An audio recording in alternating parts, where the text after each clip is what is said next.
Boa noite, meus queridos irmãos. Graça e paz seja com todos, amém? Uma satisfação muito grande a gente poder receber pessoas que nos visitam na quarta-feira, né? E é a primeira vez que eu as vejo aqui. É a primeira vez que vem aqui?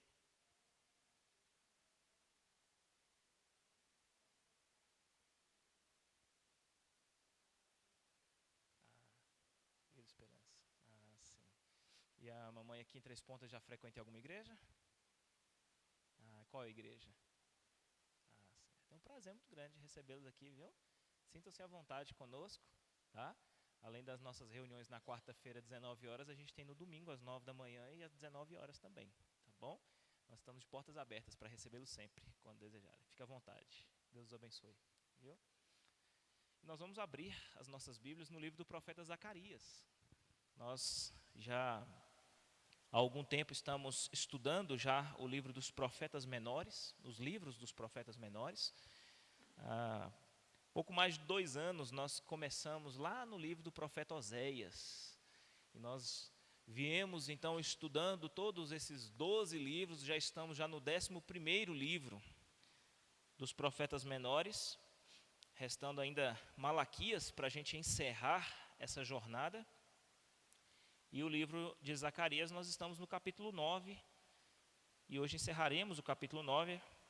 Começaremos nossa leitura e meditação hoje do verso 11 até o verso 17. Peço que você dê uma olhada à sua volta, veja se há alguém sem uma Bíblia, compartilhe. Zacarias capítulo 9, do verso 11 até o verso 17.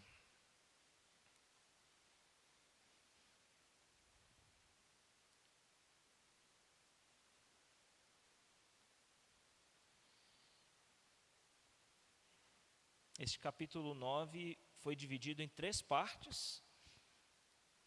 Nós já até aqui vimos que o profeta Zacarias havia profetizado num contexto pós-cativeiro, e depois de algum tempo advertindo, exortando, encorajando o povo a reconstrução não somente do templo, mas também da sua vida espiritual e do seu relacionamento com o Senhor Deus, restaurando a presença de Deus, tendo como a reconstrução do templo o ponto de partida para essa nova aliança que estaria sendo reconstruída com Deus no pós-cativeiro babilônico. Algumas visões foram compartilhadas com o povo, um tempo de muita exortação, de trazer à tona muitos pecados que ainda eram conservados em oculto, em secreto, mesmo depois de 70 anos de cativeiro. Mas, embora o povo seja exortado a se arrepender e abandonar os seus pecados e, de fato, estabelecer definitivamente um conserto com Deus, o Senhor Deus, por sua graça, por sua misericórdia, estabelece promessas para esse povo. E essas promessas estão divididas em 2 partes. Ele, no capítulo 8, vai falar das bênçãos que ele traria sobre a vida do povo naquele contexto específico em que eles viviam. Bênçãos para serem desfrutadas na terra de Jerusalém, ali em Israel. Mas também, quando nós chegamos no capítulo 9, vimos que essas bênçãos de Deus, elas são também, não somente para o presente momento em que eles viviam, mas apontavam para bênçãos superiores, bênçãos maiores, que diziam respeito à vinda de um novo rei, né? Então, nós vimos que esse rei prometido no capítulo 9, ele traz algumas marcas, algumas características, né? E nós vimos no primeiro, há 2 semanas atrás, na primeira mensagem do capítulo 9, verso 1 até o verso 8, que esse rei, ele é um rei guerreiro, é um rei que luta pelo seu povo, garante a proteção do seu povo, ele livra o seu povo das mãos do inimigo, destruindo os seus inimigos por completo, fazendo desse povo um povo que experimente a segurança através do seu governo, do seu reinado. Mas esse rei, ele não é somente um rei guerreiro. Vimos também no versos 9 e 10, e essa já é a mensagem da semana passada, que esse rei, além de ser um rei guerreiro, ele é um rei o quê também? Um rei de paz. Ele é um rei de paz.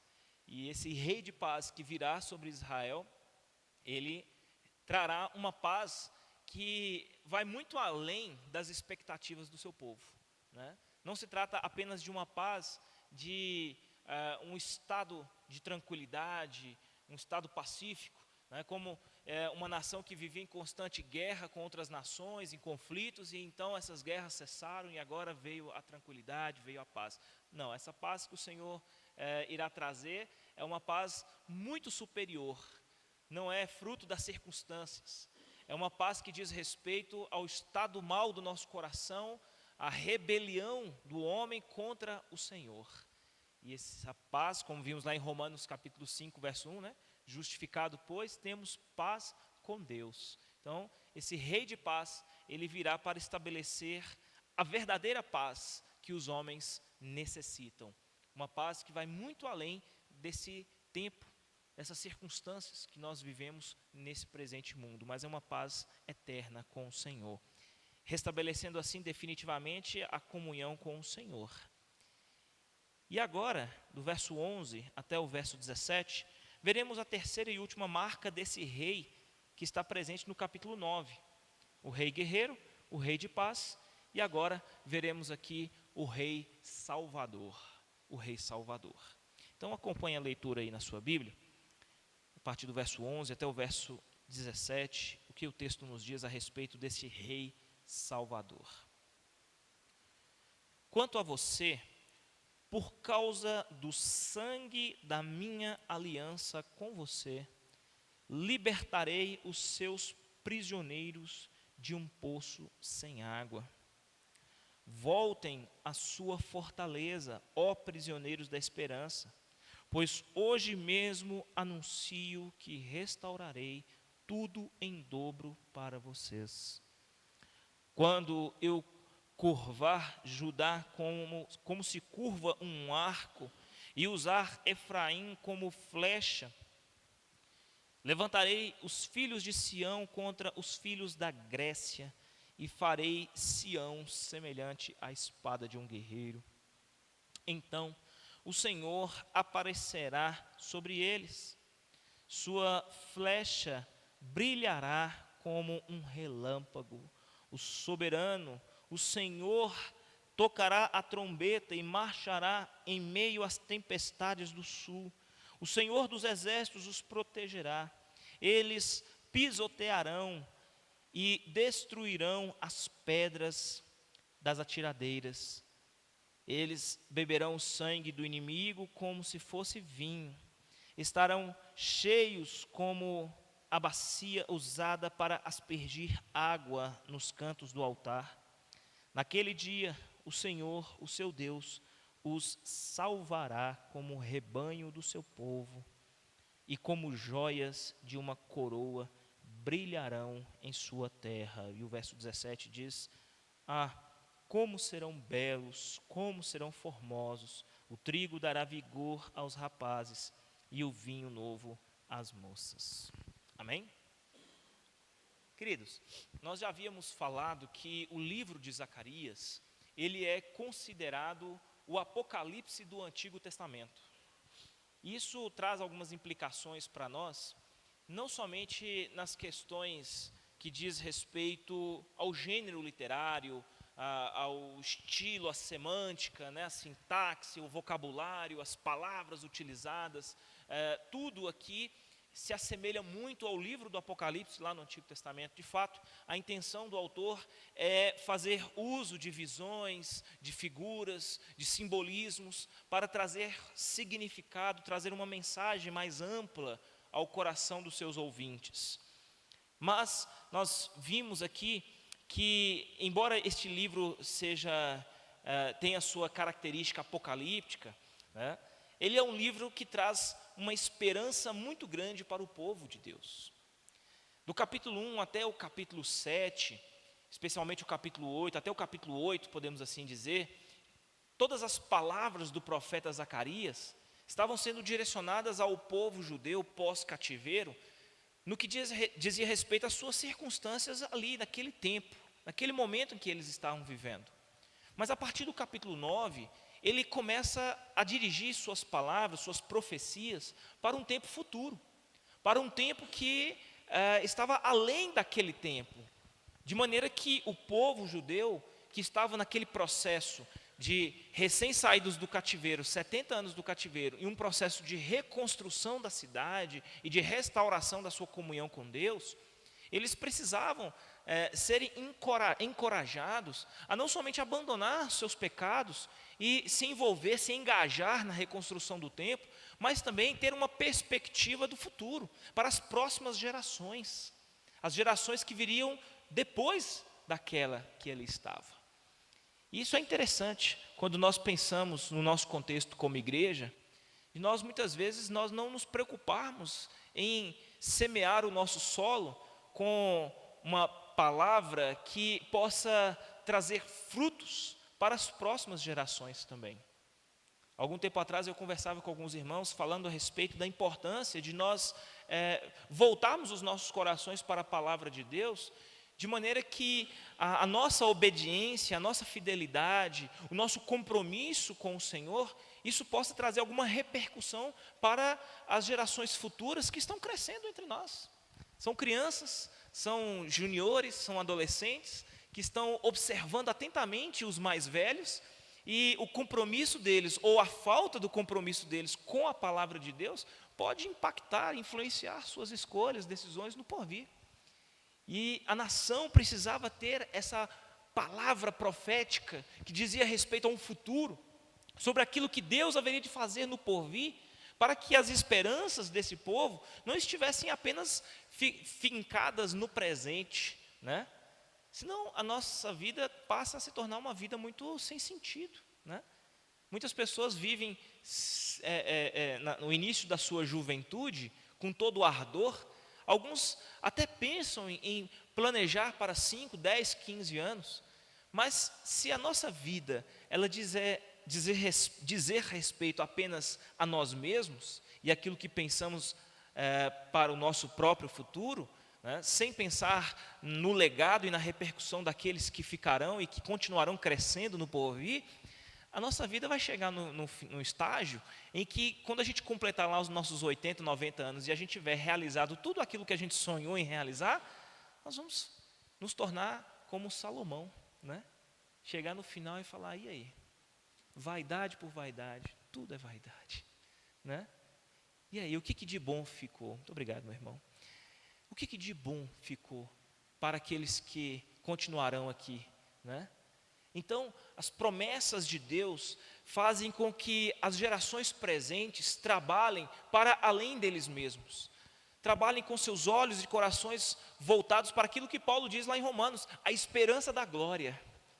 É para lá que os nossos olhos devem se voltar, de maneira que todos aqueles que estão crescendo à nossa volta possam ver em nós pessoas que estão comprometidas com as questões que dizem respeito além do tempo presente, mas que o nosso coração, toda a nossa devoção, toda a nossa entrega está realmente firmada numa esperança futura, e esta um dia vai se concretizar sobre as nossas vidas.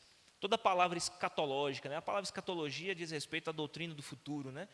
Só que aqui era escatologia, né? Para aqueles que estavam no Antigo Testamento e que estavam recebendo a promessa de um rei que viria no porvir, esse rei que era um rei guerreiro, mas era um rei de paz e também um rei salvador, e nós sabemos em quem se concretizou essa palavra, né? Na pessoa do próprio Jesus, o Filho de Deus, que veio a esse mundo e cumpriu a promessa, a profecia do profeta Zacarias, né?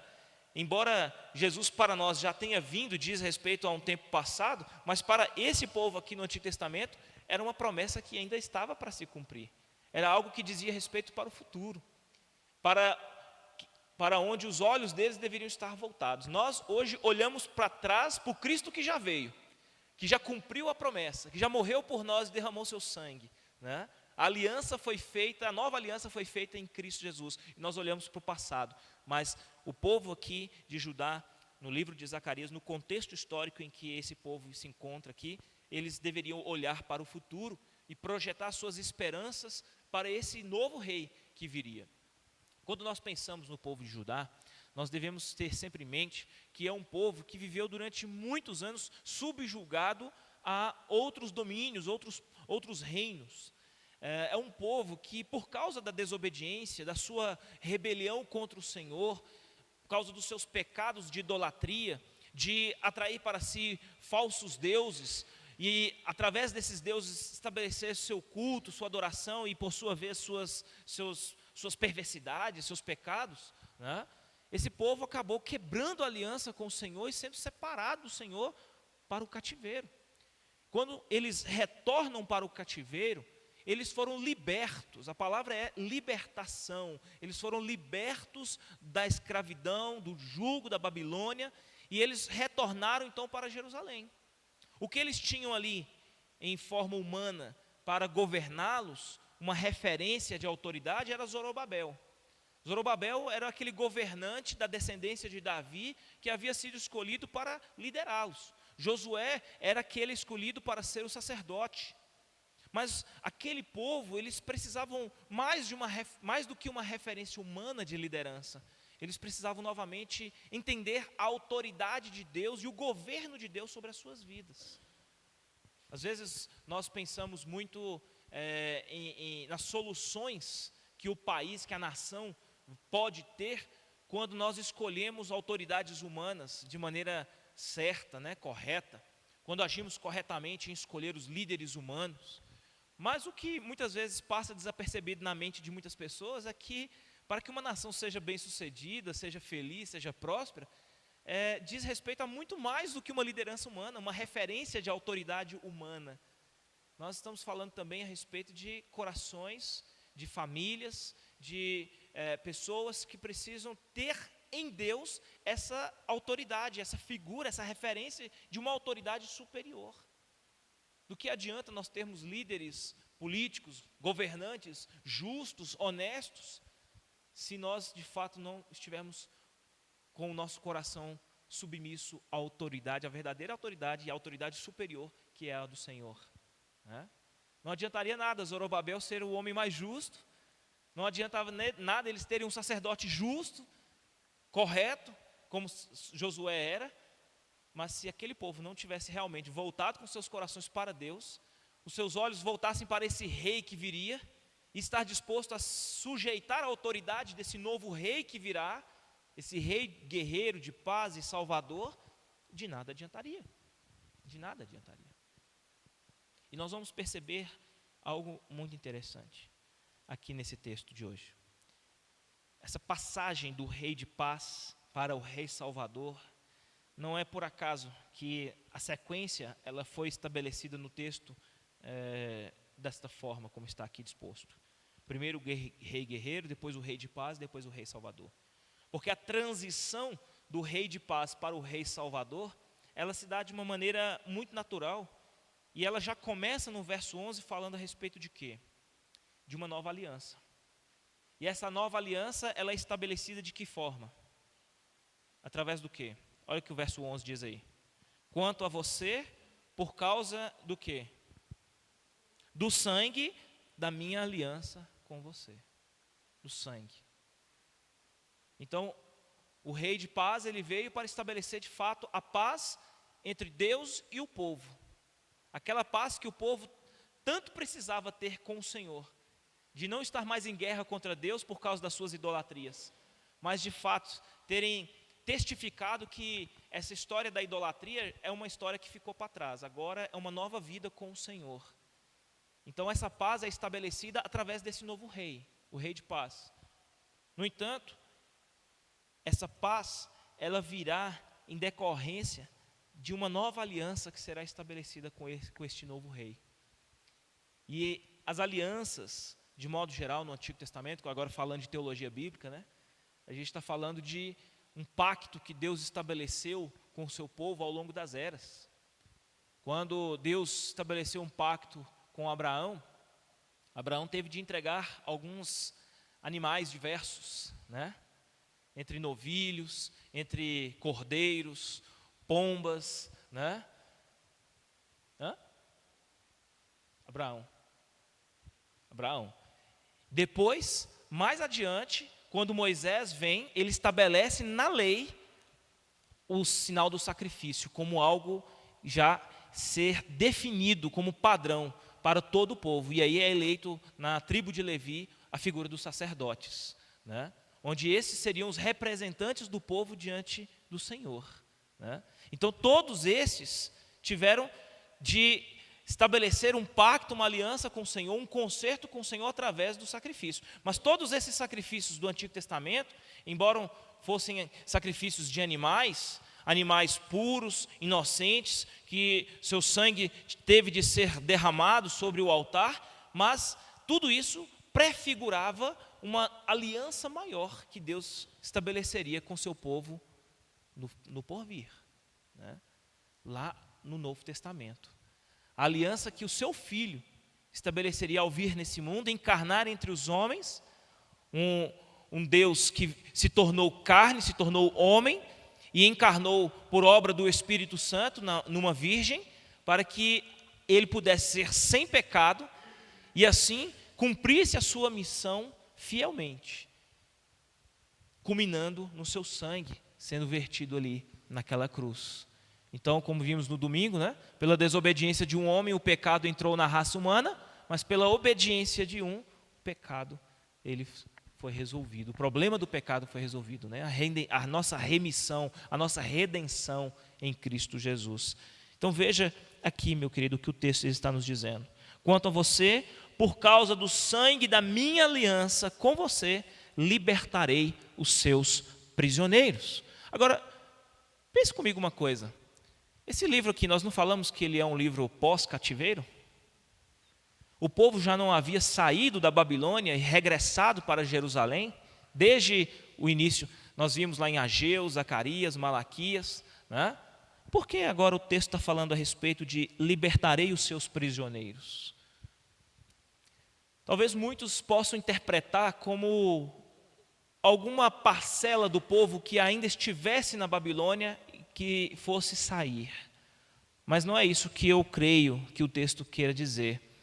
Porque nós dissemos aqui que o livro de Apocalipse ele tem um cunho apocalíptico, ou seja, sua linguagem é simbólica. Então, ele não está falando aqui em termos literais.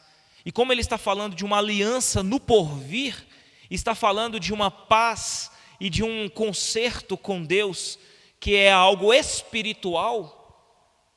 Então, o que o autor aqui está dizendo a respeito desses prisioneiros que serão libertos mediante a aliança no seu sangue, está falando de uma escravidão que não é literal ou física, mas de uma escravidão espiritual.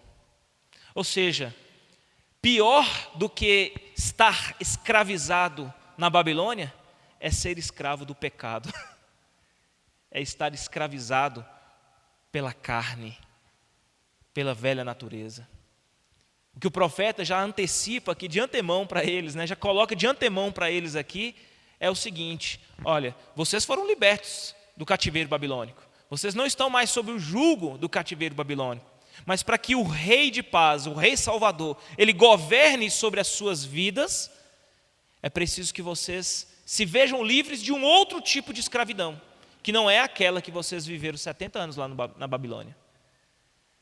Existe uma escravidão espiritual e que ela é real no meio de vocês.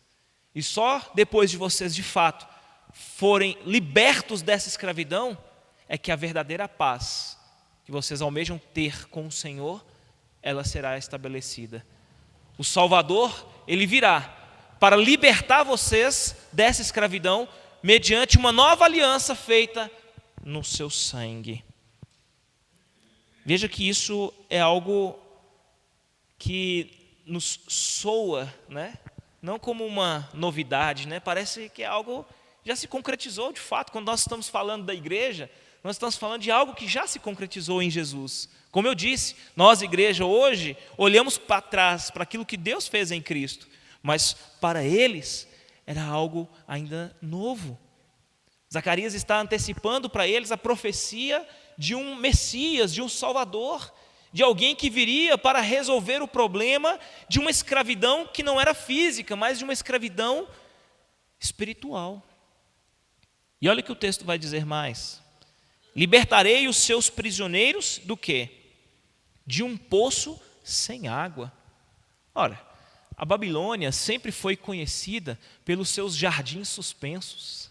Sempre foi conhecida como um lugar de abundante água. Nunca faltou água na Babilônia. Lá na Babilônia, os seus jardins suspensos, eles foram criados para remeter ao Éden, ao paraíso dos deuses. Mas como que o profeta diz que Deus haveria de libertar os prisioneiros de um poço sem água?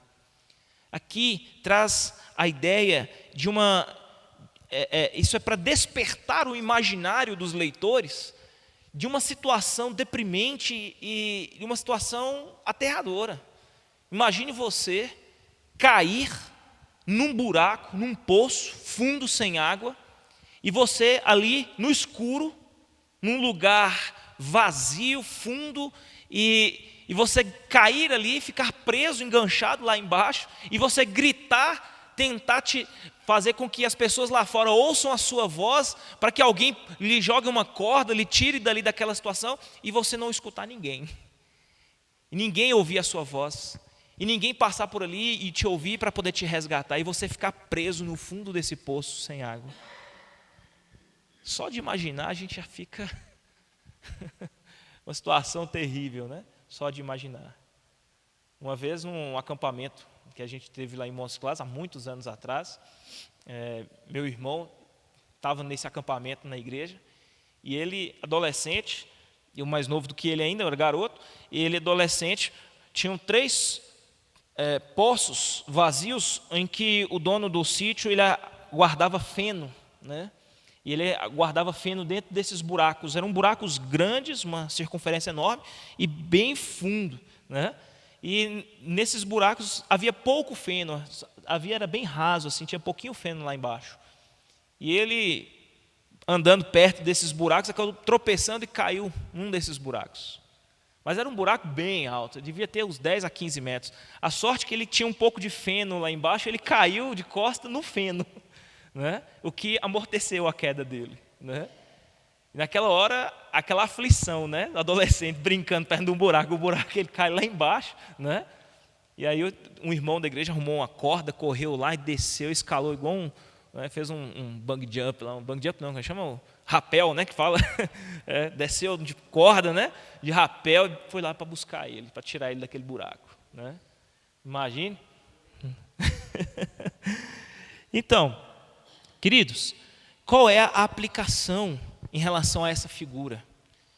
Por que esse rei salvador virá para estabelecer uma aliança no seu sangue, para libertá-los de uma condição tão aterradora quanto essa, estar preso dentro de um poço sem água? O que esse poço sem água tem a ver com todo esse cenário? Porque essa é a condição de quem está escravizado no pecado. Essa é a condição de quem está longe de Deus. Essa é a situação mais deprimente de uma alma que anda por esse mundo escravizada em trevas. É alguém que está num beco sem saída, em que ele olha à sua volta e ele grita, clama e ninguém escuta a sua voz, ninguém dá a mínima. Ele parece estar completamente só. Essa é a sensação de quem está oprimido do diabo. É aquele que está escravizado no pecado.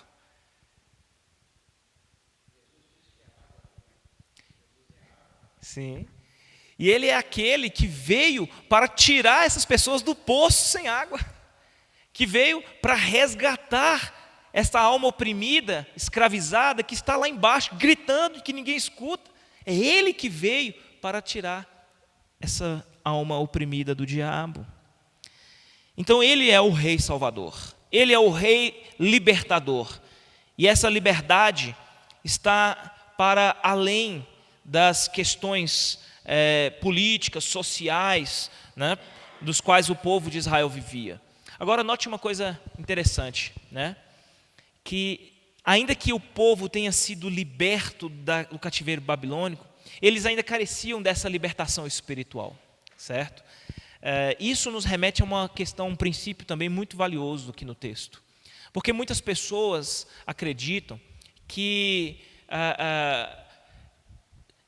as pessoas serem libertas, dar a elas a sensação de uma liberdade, uma falsa liberdade, como se elas fossem senhoras de si mesmas.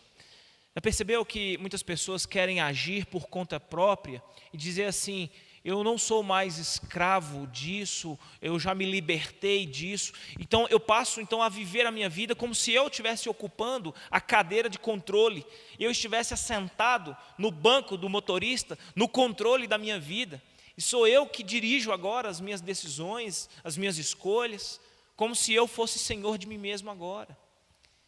E a gente sabe que a verdadeira liberdade não é fazer o que eu quero a hora que eu quero. Isso não é liberdade, isso é escravidão de si mesmo, é escravidão das minhas vontades, das minhas paixões. Liberdade é quando eu estou diante do certo e do errado, eu escolho pelo certo, mesmo quando o meu coração ele mais deseja fazer o que é errado, mas eu escolho o que é certo. Por quê? Porque eu fui liberto disso. Embora o povo de Israel tivesse sido liberto da Babilônia, isso não poderia significar para eles que estava tudo bem agora, está tudo certo, agora eu posso continuar vivendo a minha vida. Sendo que, o que aconteceu? Eles voltaram para Jerusalém, não reconstruíram o templo, passaram 16 anos e eles começaram então a se atarefar com a sua própria vida. Até que o profeta Ageu chega para questioná-los, né? É tempo de trabalhar em casas bem refinadas? Por que vocês abandonaram a reconstrução do templo do Senhor para se envolver com as suas próprias vidas? O que eles não estavam praticando ali não era também idolatria? Só que em vez de estarem se prostrando e adorando outros deuses, estavam adorando as suas próprias vidas. Casas, carros, reconstrução da sua vida econômica, né? das suas riquezas que haviam se perdido. Né? Qualquer coisa que você coloque no lugar de Deus como mais alta prioridade, se torna idolatria na sua vida. Então o povo estava incorrendo novamente num novo tipo de idolatria, que talvez pudesse representar a mesma idolatria que eles viveram no passado, mas que estava ainda engatinhando num processo inicial, porque o pecado nosso é assim, começa com pecadinhos que a gente julga ser menor, inofensivo, e ele vai crescendo e vai se tornando cada vez maior na nossa vida, né? Então, queridos, este Rei Salvador, ele vem para estabelecer uma nova aliança no seu sangue, para nos libertar da verdadeira liberdade que nós precisamos. Ele veio para nos libertar de uma escravidão espiritual. E veja no verso 12. O verso 12, ele convoca esse povo. Ele convoca esse povo, dizendo: voltem à sua fortaleza, ó prisioneiros da esperança, pois hoje mesmo anuncio que restaurarei tudo em dobro para vocês. Se você olhar ao longo da história, o povo de Israel nunca recebeu essa palavra literal que, se a gente fosse interpretar de maneira literal, né? Restaurarei tudo em dobro para vocês. Se você olhar na linha do tempo, no Antigo Testamento, na história, até o Império Romano, nos dias de Jesus, dos apóstolos, o povo de Israel nunca prosperou novamente. O povo não foi abençoado materialmente da forma como eles imaginavam que ia ser, de receber tudo de volta, aquilo que eles perderam um dia. Na verdade, o povo de Israel, eles nunca mais andaram sob o domínio próprio deles. Eles passaram a ser sempre dominados por um império, por uma nação maior. Eles nunca se tornaram livres do domínio de um império. Passaram vez após vez. Saía os assírios, entrou os babilônios, saiu os babilônios, entraram os medo-persas, depois saíram os persas, entraram os gregos, depois os gregos saíram, entraram os romanos, e assim foi a vida toda. Até 1940, na década de 40, que eles 47, 49, né? 48, nessa época Israel então decretou o Estado da nação de Israel, né? Mas até então sempre subjugado. E mesmo hoje, vivendo esse governo estabelecido por eles, ainda estão em constante batalha e guerra contra outras nações. É uma das nações mais odiadas, né, no Oriente Médio, mais atacadas, né? Então, queridos, por que essa palavra foi dada a eles? Restaurarei tudo em dobro para vocês. O profeta está aqui anunciando, dizendo ao povo: olha, o Rei Salvador, ele virá. Ele vai estabelecer para vocês uma nova aliança, um pacto com vocês. E esse pacto ele não será bilateral, ele será unilateral, porque será feito no sangue dele. É uma nova aliança perfeita através desse rei. E ele virá para libertar vocês. Mas libertar de quê? Nós já fomos libertos? Não, não é esse tipo de liberdade que vocês estão pensando, é uma liberdade espiritual. Vocês ainda estão debaixo de um jugo de escravidão, de pecado, e é dessa escravidão que ele virá para libertá-los.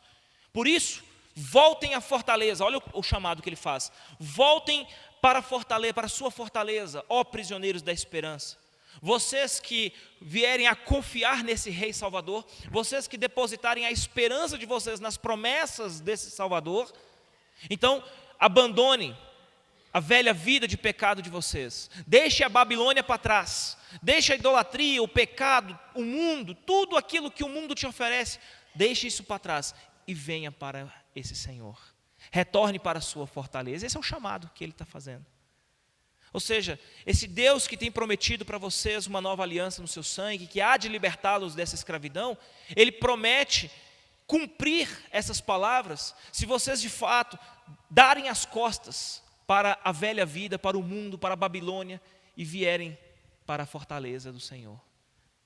E o que é fortaleza, senão sinal de segurança?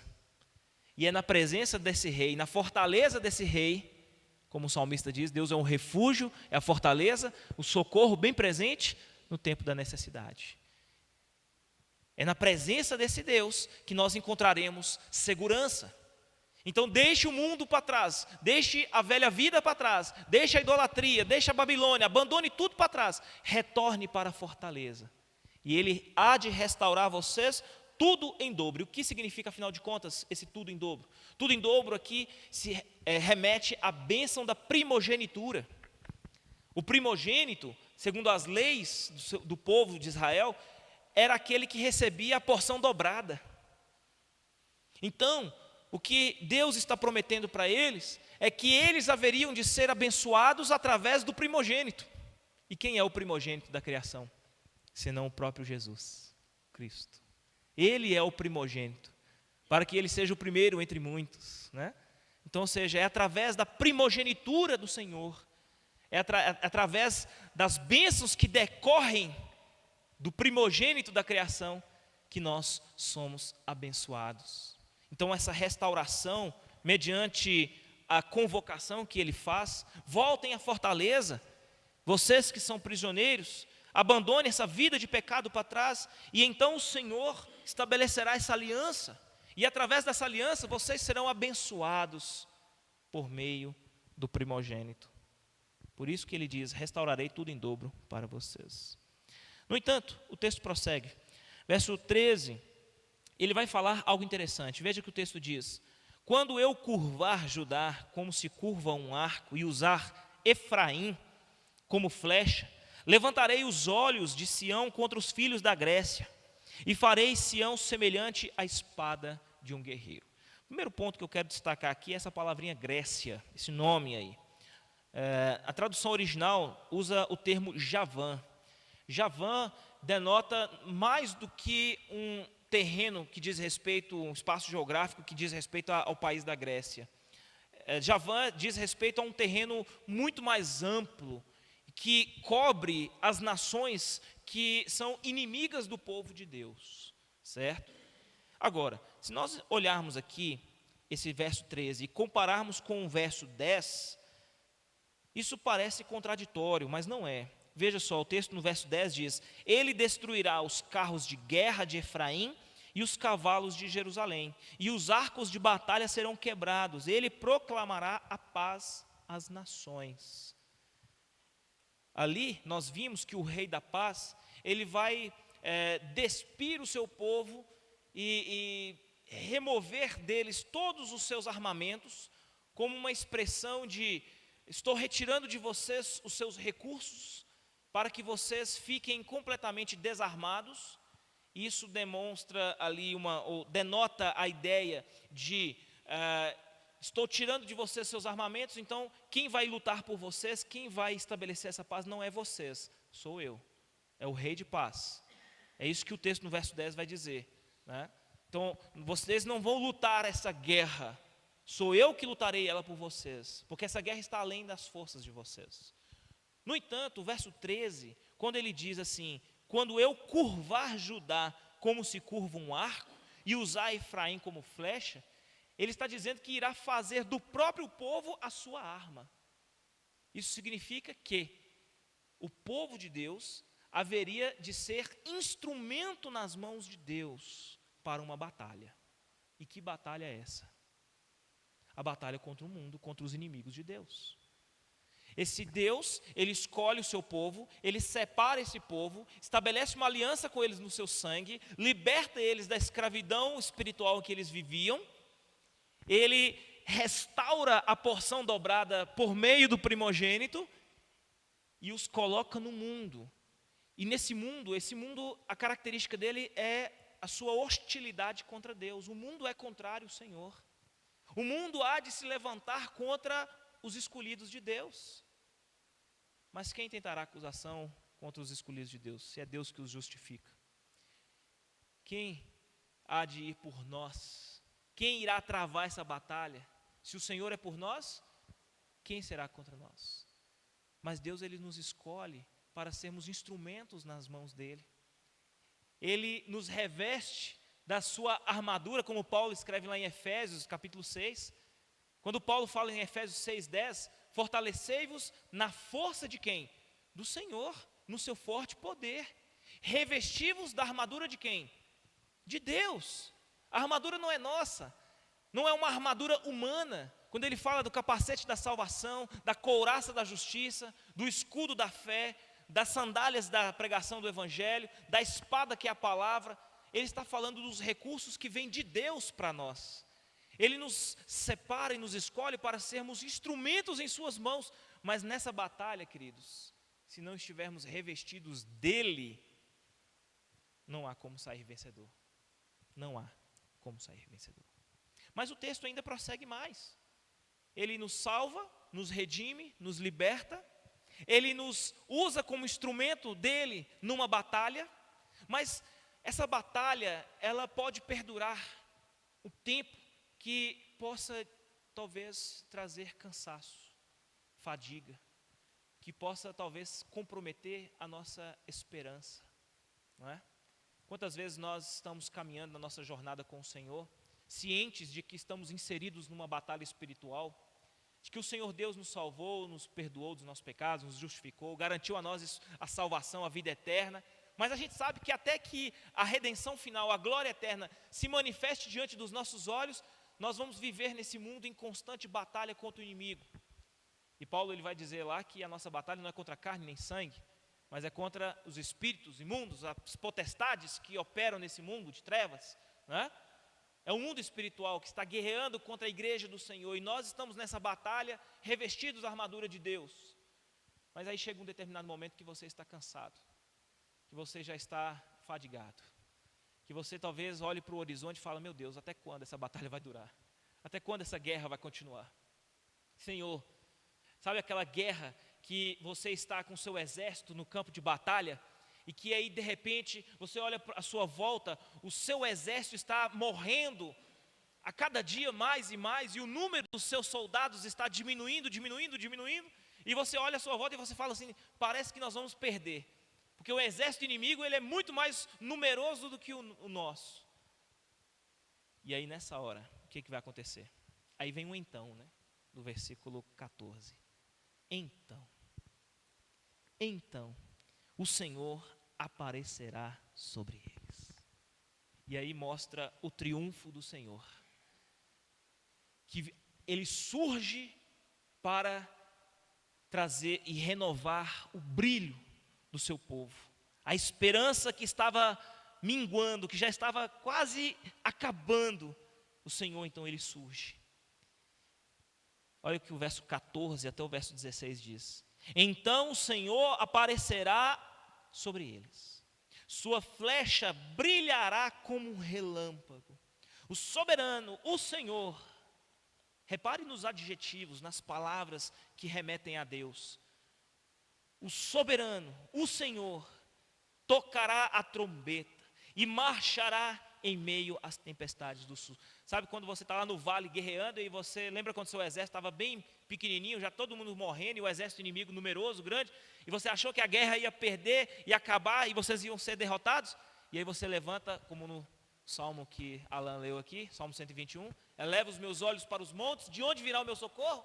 O meu socorro vem do Senhor, que fez os céus e a terra. E quem é um exército inimigo contra o Senhor Deus, Criador dos céus e da terra? Ele aparecerá diante de todos eles. O texto diz, ele aparecerá sobre eles. Sua flecha brilhará como relâmpago. O soberano Senhor. E aí imagina um som da trombeta. De repente, no meio daquela batalha, você está guerreando, e você já está desfalecendo, sem força, você já foi golpeado. E aí, de repente, surge uma trombeta tocando. Aquela trombeta que se faz ser ouvida à distância. Aquela trombeta toca. Olha o verso 15. O Senhor dos exércitos os protegerá. Eles pisotearão e destruirão as pedras das atiradeiras. Eles beberão, e aqui usam uma figura de linguagem tanto quanto pitoresca, né? Eles beberão o sangue do inimigo. Talvez se amanhã ou depois alguém no YouTube for assistir essa mensagem, vai falar assim, aquele pastor é vampiro, né? No mínimo, Conde Drácula, né? Nós moramos na Transilvânia. Olha, beberão o sangue do inimigo como se fosse vinho. Estarão cheios como a bacia usada para aspergir água nos cantos do altar. Naquele dia, o Senhor, o seu Deus, os salvará como um rebanho do seu povo, e como joias de uma coroa brilharão em sua terra. Queridos, aqui a palavra do profeta Zacarias diz a respeito à segunda vinda do Senhor. Naquele momento em que, depois de terem sido justificados seus pecados, depois de terem sido perdoados, redimidos, libertos da escravidão, esse povo que recebeu a porção dobrada do Senhor e que viveu em constante batalha ao longo da vida toda, já chegando ao final, desfalecidos, cansados de tanto guerrear, já sem esperança, se perguntando, será se realmente esse rei vai vir, vai nos livrar das mãos do inimigo? É nessa hora, quando as nossas forças já estão se esvaindo, se esgotando, o grande rei Salvador, ele surge no horizonte, faz a sua trombeta soar, e ele aparece no céu como um relâmpago, cortando o céu. Para quê? Para que no fim, a glória seja dele.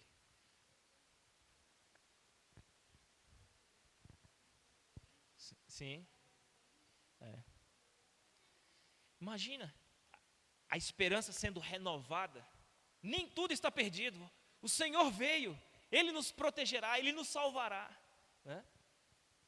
Quando já estava com as minhas forças esgotadas, o Senhor Deus, Ele surge para ser a minha salvação, né? O meu livramento.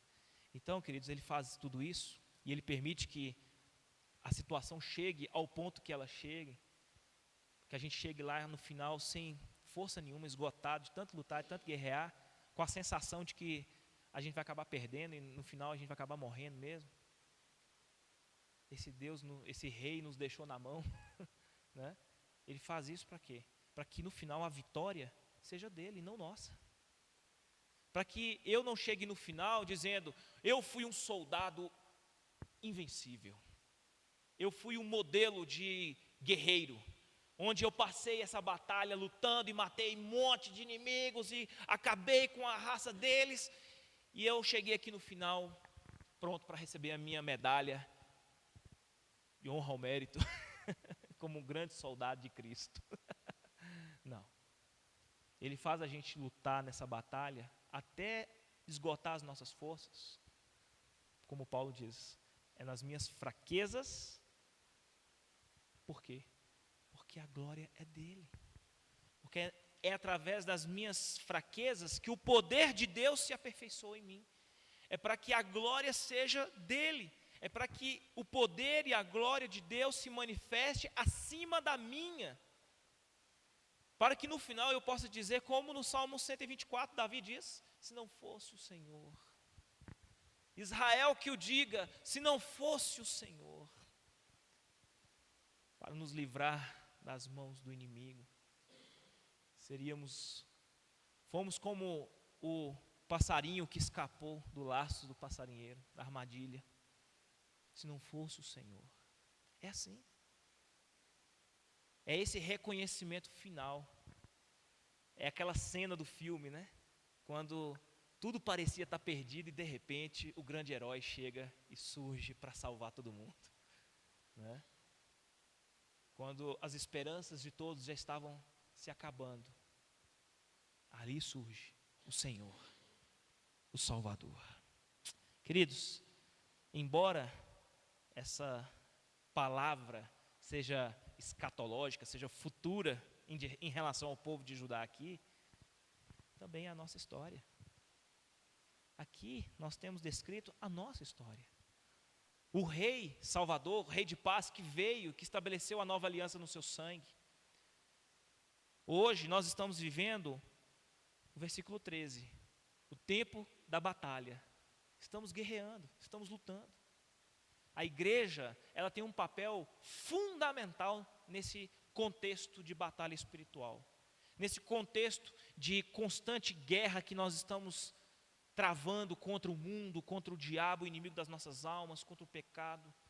A igreja, como povo de Deus, como exército do Senhor, precisa estar unido, caminhando juntos, para que sejamos fortalecidos mutuamente, para que quando eu olhar para o lado e ver um irmão que foi golpeado, eu possa correr lá e me unir a ele, porque talvez o braço direito dele foi arrancado nessa batalha, mas ele tem o braço esquerdo, então eu me uno a ele, como estratégia de batalha, fico do ladinho dele ali, ponho a minha espada no meu braço direito, e eu serei o braço direito dele, juntos, ainda que cada um seja metade de um soldado, juntos vamos ser um, e vamos somar forças. Eu gosto muito de filme de guerra, Resgate do Soldado Ryan, gosto de alguns filmes, tanto desses guerras agora assim, mais contemporâneas, né? Segunda Guerra Mundial, e gosto das guerras épicas também, Gladiador, Troia, gosto muito, né? De Espartaco, nesses filmes eu gosto muito, né? E é muito legal as estratégias que eles usam no campo de batalha, né? Gladiador mesmo, quando eles estão na arena lá do Coliseu, né? Eles máximos, né? Eles se reúnem a tropa ali, fica todo mundo junto, usa a estratégia para não se separar. A igreja vive nesse mundo e precisa pensar justamente em agir da mesma forma, porque estamos em constante ataque. E ainda, queridos, que as nossas forças estejam se esgotando, ainda que as nossas forças estejam se esvaindo, ainda que eu esteja lá em casa e pense assim, eu não quero ir na igreja hoje, eu estou desanimado, estou cansado, o dia hoje foi só problema, eu vou sair, vou para a igreja, quarta-feira, ficar escutando aquele pastor falar, só Jesus, domingo eu vou. E é assim, irmãos, toda hora é um empecilho, é uma luta, uma batalha, uma coisa diferente, é um empecilho, alguma coisa para nos fazer impedir de fazer aquilo que agrada a Deus, né? A promessa para onde os nossos olhos devem estar sempre firmados, queridos, a esperança da glória, do fim. Quero só fechar nossa mensagem aqui, que diz respeito ao verso 17, ele diz, como serão belos, como serão formosos, o trigo dará vigor aos rapazes e o vinho novo às moças. Essa palavra aqui é quase que um vislumbre do que vai ser o céu, mas é para onde os nossos olhos devem se voltar. É para não é um paraíso como Éden, que Deus está reservando para nós, igreja. Algumas pessoas falam assim, eu não vejo a hora de eu voltar para o paraíso, né? Eu não quero. Eu quero explicar para os irmãos qual a diferença do paraíso, do jardim do Éden, para os novos céus e nova terra que o Senhor está reservando para nós, igreja. Porque no paraíso, lá no Éden, havia a possibilidade de pecar, como de fato Adão pecou. Mas nos novos céus e nova terra, o pecado não será mais um problema. Lá não haverá dor, lágrima, não haverá tristeza, não haverá angústia, o pecado não nos atormentará mais. Então é para lá que os nossos olhos devem se voltar, para a glória nos céus, um lugar de alegria, de gozo eterno. Mas Tito finaliza a sua carta, eu quero convidar você a abrir a sua Bíblia e nós vamos encerrar já com esse verso.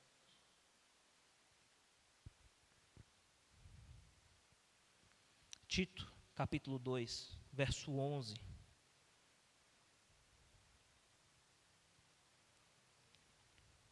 Verso 14. Tito, capítulo 2, verso 11 ao 14. Nós encerramos a nossa mensagem de hoje com essa palavra. Tito, capítulo 2, verso 11 a 14.